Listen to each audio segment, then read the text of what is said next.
Hello guys and gals, and welcome to the first ever episode of Diablo 1, Unique Items. Unique Items! I figure these videos are going to be pretty short, as the unique items are not really that complicated. But as we go over them, I'm sure you'll have fun learning about all the various unique items in Diablo 1, and you might be surprised to find that some of the well-beloved Diablo 2 unique items exist in this game. So first off, let's go ahead and identify our beautiful item, which is a Cleaver. At damage of 4 to 24, it has only 10 durability, which isn't great. And that identifies it to the Butcher's Cleaver. The Butcher's Cleaver has a special graphic. It also has a special sound effect, too. I'm pretty sure that that's... I don't know if that's actually separate from the regular axe sound effect, but it definitely does have a very satisfying sound effect. It also has its own little special graphic on the ground, too. You can see it kind of looks like a cleaver, as opposed to, you know, like a mace. Now, the Butcher's Cleaver is actually kind of interesting. It has unusually high damage for its level. It has plus 10 strength, which is pretty good for giving you increased damage. It has unusual item damage, and it also has altered durability. Altered durability is why the durability on it is so low. The damage being so high is actually pretty darn good. As you can see, I'm currently using a King's Mace of Haste, which is 1 to 10 with 165% damage increase. And despite the fact that the King's Mace of Haste is definitely better damage than the Butcher's Cleaver, you can see that the Butcher's Cleaver still kind of keeps up damage-wise, although the to-hit percentage goes way down, unfortunately, to 94%, which is the real big loss here, along with the fact that it is a two-handed weapon and cannot be wielded with a shield. Now, Butcher's Cleaver is actually a pretty common item in this game, and because it actually comes from a very specific place, and that is the Butcher. I would be amiss if I did not at least take you over there to see the Butcher, and he essentially is always on level 2, if you have the quest for him, and not entirely sure if I do. Usually the guy is dead by the door here if I have the quest, which it looks like I do not, probably because I've already done it. With the Butcher, all you have to do is go down to level 2. He's usually right there at level 2. And he has his own special room. We're going to take a quick look down here and see if we can find him. I'm going to pause it, and I will come right back and see if I can locate Mr. Butcher. Alright, so the first indicator that you have the Butcher in your game is this guy right here. He is the Wounded Townsman. As soon as you see him, you know that you have Butcher on level 2.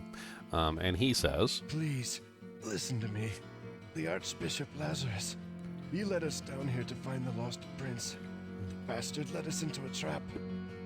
Now everyone is dead, killed by a demon he called the Butcher. Avenge us. Find this Butcher and slay him, so that our souls may finally rest." And this is your first indicator that the Butcher exists. Now, at this point, once you have verified that the Butcher is in your game, you can proceed to level 2. This place has been fouled. Now, do be aware that the Butcher is nasty. He basically wields a two-handed axe with the speed of a one-handed weapon, and he hits really hard. You do need a significant amount of defense to be able to take him on, or you need to be able to cheese him in some way or another.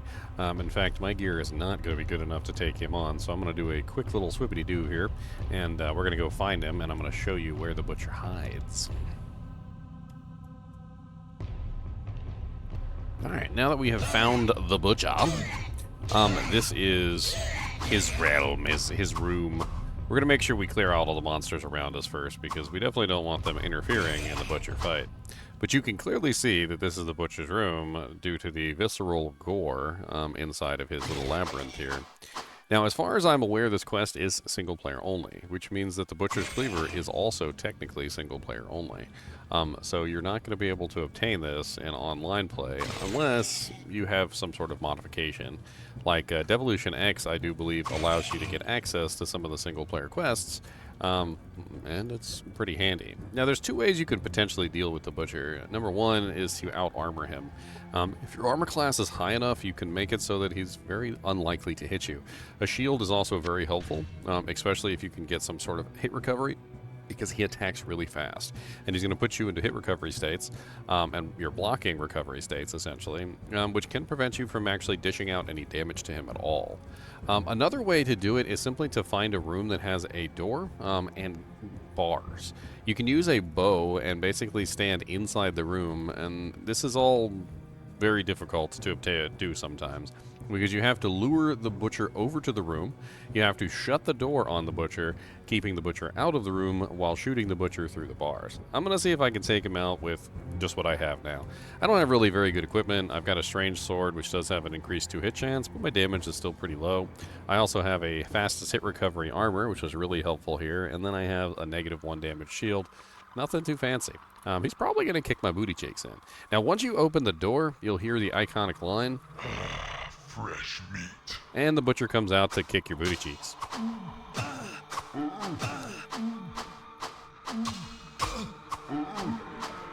And if you manage to kill him, Are now avenged. you will obtain the Butcher's Cleaver that we talked about earlier. Now, going back to the Butcher's Cleaver, to talk about specifically how the Butcher's Cleaver works. Now, the Butcher's Cleaver does have good damage, but the problem is that it doesn't have a lot of anything else to make it worthwhile. The durability is extremely low. Now, the durability can be fixed if you want to.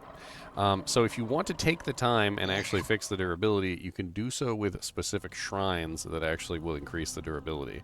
In the Hellfire expansion, there are potions that increase durability, but those don't exist in the base game.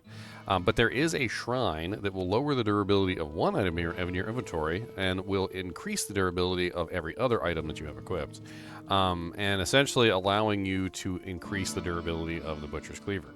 At 10, it's just really not the most amazing durability in the game.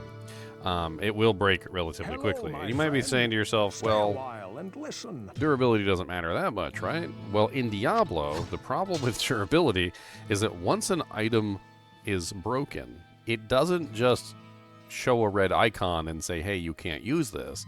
No, it's broken, and it disintegrates and disappears from your inventory. It is now gone.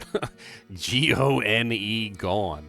So letting an item hit 0 durability is essentially the equivalent of, well, just throwing the item in the trash.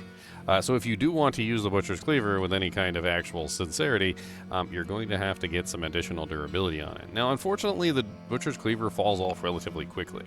Due to the fact that it doesn't really have a large amount of 2-hit percentage, the high damage on the Butcher's Cleaver doesn't make up for the fact that you can't hit the target. There are some characters with high dexterity that could maybe take advantage of it, like, for instance, a rogue, but the rogue doesn't have a very fast swing rate, so it doesn't really help out very much. Also, in later levels, you're really going to miss that shield. The shield in Diablo 1 is one of the most broken mechanics, allowing you to block pretty much everything, including spells, and it just, in general, is a massive survivability tick. And so going with a two-handed weapon in general, especially one that doesn't let you hit the target as much as you would like to, and isn't necessarily the highest damage that you would need, is probably not going to work. So it works very well as a low-level item in the early game. It can definitely be very useful from like levels 1 to 10 maybe. But eventually you're going to get to the point where you realize that shield is just way too good, and you're going to swap back over to a one-hander once you have the opportunity to. And that's pretty much it for the Butcher's Cleaver. It's not really like an endgame item. It's just something that you can definitely use early on a warrior. Not really something that you really want to use on a rogue or a sorcerer, because the rogue and sorcerer don't have the fastest attack rate. And on top of that, they don't really have good HP either. The plus 10 strength is nice, though, because it can help you put on some gear early on that you might not necessarily be able to put on. So there's that. Overall, just a really cool, iconic piece of Diablo history from back in the day. Now, you might be wondering, does Diablo 2 have a Butcher's Cleaver? Well, technically it does. It was called Butcher's Pupil. And then they also made a Butcher's Cleaver for Diablo 3, and there is a Butcher's Cleaver in Diablo 4 as well. So it has maintained its prominence throughout every Diablo title. And I think that's pretty much it. As always, I'd appreciate you guys and gals joining me for these videos. Let me know if you like these Diablo 1 unique item videos. I plan to do a lot of them. And as always, be sure to hit that like button and subscribe button, because this is my job, and I do count on this for living. Yeah.